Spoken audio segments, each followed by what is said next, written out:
জামাতের শিশির মনির যিনি বিশাল ভোটে পরাজিত হয়েছেন, তো সেই অ্যাডভোকেট শিশির মনি কি বললো না বললো সেটা নিয়ে আমি মনে করি না জনগণ কিংবা সরকারের খুব ভ্রুক্ষেপ করা কিছু আছে। গণভোটের ফলাফল যদি না মানে তাহলে মুনাফিক। যেহেতু ধর্মের দিকে চলে গেলেন, আমি একটু ওনার দলের ইতিহাসের একটু টান দিই। আজকে বিএনপি সরকার গঠনের ৪৭ দিন পর আমরা দেখলাম, গতকাল রাতের কথা, ৪৭ দিন পার হওয়ার পরে প্রথম স্থায়ী কমিটির একটি বৈঠক হলো।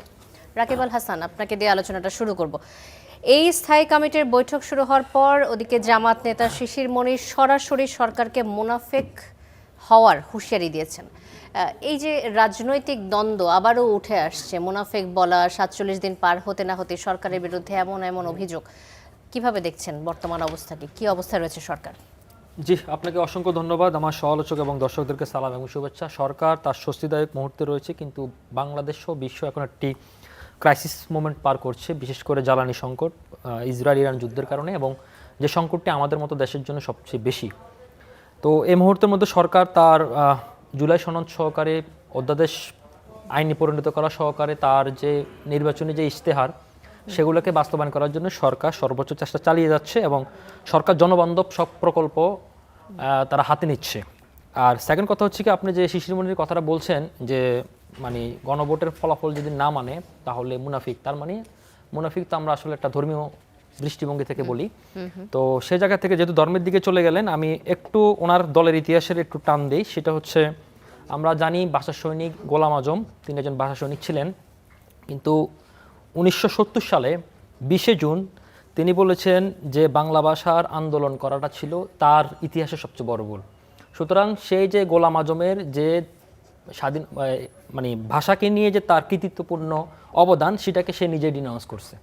আবার আপনি দেখেন, গোলাম আজম 2003 সালে ইসলাম ও গণতন্ত্র নিয়ে একটা বই লিখছিল।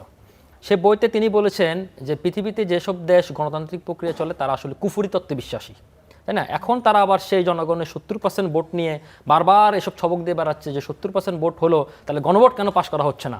এখন তারা পিপলস সভরেনিটিকে তারা খুব হাইলাইট করে দেখাচ্ছে। তাদের প্রয়াত নেতাই বলে গেছেন যারা এসব গণতন্ত্রে বিশ্বাস করে তারা কুফরি তত্ত্বে বিশ্বাস করে। আলটিমেটলি জামাতের মতো একটি ডিস্ট্রাকটিভ দল, যে বাংলাদেশে আসলে তারা কখনো আসলে পিপল ম্যান্ডেট বা পিপল ওরিয়েন্টেড রাজনীতি করতে পারে না। তখন যার যেটা সুবিধা তখন সে তার তত্ত্ব প্রচার করে, কখনো সে ধর্মের আশ্রয় নেয়, কিন্তু আলটিমেটলি সে ধর্মকে সে প্রতিনিধিত্ব করে না। সুতরাং জামাতের শিশির মনির যিনি বিশাল ভোটে পরাজিত হয়েছেন, তো সেই অ্যাডভোকেট শিশির মনি কি বললো না বললো সেটা নিয়ে আমি মনে করি না জনগণ কিংবা সরকারের খুব ভ্রুক্ষেপ করা কিছু আছে। আমাদের মূল কথা হচ্ছে কি, জনগণের ম্যান্ডেট নিয়ে যে সরকারটি এসেছে সেই সরকারটি জনগণের কল্যাণের জন্য তার প্রকল্পগুলো বাস্তবায়ন করতে পারতেছে কিনা, এবং সরকারের জনগণের যে আকাঙ্ক্ষার বাস্তবায়ন নতুন বাংলাদেশের ভোট যখন জয়ী হলো, এটাও তো জনগণের ম্যান্ডেটই হয়েছে। ডেফিনেটলি ম্যান্ডেটলি, সেটা তো বিএনপি বা এই সরকার তো রিনাউন্স করেনি। আপনার গণভোটের ম্যান্ডেটটা সরকার যেমন মানবে, একই সাথে যে সংসদীয় পার্লামেন্টে যে নির্বাচন হয়েছে সেখানে ব্রুটাল 2/3 মেজরিটি পেয়েছে, সুতরাং সেটাকে আপনাকে রিনাউন্স করতে পারেন না।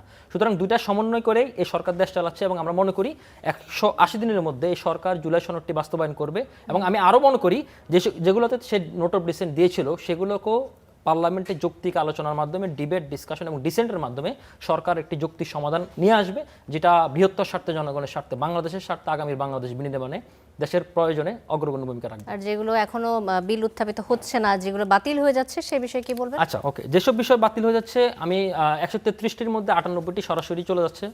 তার মধ্যে 15টি সংশোধন আকার, যেগুলোতে ছোট সংশোধন ছিল সেগুলো করে ফেলেছে। 20টির মধ্যে 4টির কোনো প্রয়োজনীয়তা নেই, সেগুলো বাতিল করে দিল। বাকি 16টি, সেই 16টি নিয়ে মূল প্রশ্নের জায়গা। তো সেখানে কিছু জায়গায় রয়েছে, আপনি মনে করেন আসলে প্রয়োজনীয়তা নেই যে 4টি বাতিল করা হয়েছে? না, একেবারে প্রয়োজনীয়তা নেই এখন। আচ্ছা, যে 4টি বাতিল করেছে এগুলো কোনো প্রয়োজনীয়তা নেই। আর যে 16টি রয়েছে, ব্যাখ্যা করবেন কি কেন প্রয়োজনীয়তা? ওকে, ফাইন। যে 4টির মধ্যে একটি ছিল যে গণভোট অধ্যাদেশ। এখন আমাদের গণভোট যে অধ্যাদেশটি করেছে সেই গণভোট অধ্যাদেশের গণভোটটি হয়ে গেল। এখন এই গণভোটটি করা হয়েছিল যে গণভোটটি তার রুলস ব্রেকডাউন করে গণভোটটি করা হয়েছিল, যেখানে আপনার পার্লামেন্ট নাই, যেখানে আপনার সংশোধন স্থগিত করার নাই, সংবিধান স্থগিত করেননি, এবং সেখানে পার্লামেন্টের কোনো ম্যান্ডেট ছাড়া আপনি একটা গণভোট করেছেন ডক্ট্রিন অফ নেসেসিটিতে। সুতরাং এই প্র্যাকটিসটা একটা এক্সট্রাঅর্ডিনারি টাইম হয়েছে, যেটা আগামীতে মানে আপনি তো এক্সট্রাঅর্ডিনারি টাইমের জন্য সংবিধান রচনা করেন না বা আইন তৈরি করেন না, সুতরাং এটার কোনো দরকার নেই। গণভোটের রেজাল্টে আছে, কিন্তু গণভোট অধ্যাদেশের যে প্রক্রিয়াটা সেটা বাতিল করেছে, 1 নম্বর ইস্যু। সেকেন্ড ইস্যু হচ্ছে কি, আপনি যে বলছেন ব্যাখ্যা করার জন্য, সেকেন্ড হচ্ছে কি, আপনার আমাদের এই ক্রাইসিস মোমেন্টে আমাদের যে বাংলাদেশ ব্যাংকের গভর্নরের বয়স সীমা 67 থেকে 72 করা হয়েছে। তো এটা তো রেগুলার টাইম, এটা দরকার নাই। যখন ডক্টর নেসেসিটিতে আপনি কাউকে পাচ্ছেন না, যোগ্য মনে হয়েছিল আহসানুস মনসুরকে, তাকে বসানো হয়েছিল, সেটাও বাতিল করা হয়েছে। আর একটা হচ্ছে সংসদ সচিবালয়, সেখানে আমাদের এবার জুলাই সংস্কার প্রস্তাবনাতে রয়েছে বিএনপির 21 দফা প্রস্তাবনাতে রয়েছে যে তারা আসলে বিকেন্দ্রীকরণের পক্ষে এবং হাইকোর্ট ডিভিশনকে তারা বিকেন্দ্রীকরণের পক্ষে। সুতরাং সেটা যদি করে সেটার ওভারল্যাপিং করার জন্য সংসদ সচিবের দরকার লাগতেছে না। সুতরাং এগুলো প্রয়োজনীয়তা নেই। আমি আরেকটু শেষ করে 10 সেকেন্ডে, সেটা হচ্ছে যে 16টি রয়েছে সেই 16টিতে গুম অধ্যাদেশ সহ বাকিগুলোতে সে তার এগুলোতে এক্সপার্ট ওপিনিয়নদের বা স্টেক হোল্ডারদের মতামত নিয়ে বাকিগুলোকে পরবর্তী বিল আকারে উত্থাপন করে আইন আকারে প্রকাশ করবে বলে আমরা বিশ্বাস করি এবং সেটা এগুলো করা এখন উচিত। আলোচনার বিষয় আছে। আলোচনার বিষয় আছে।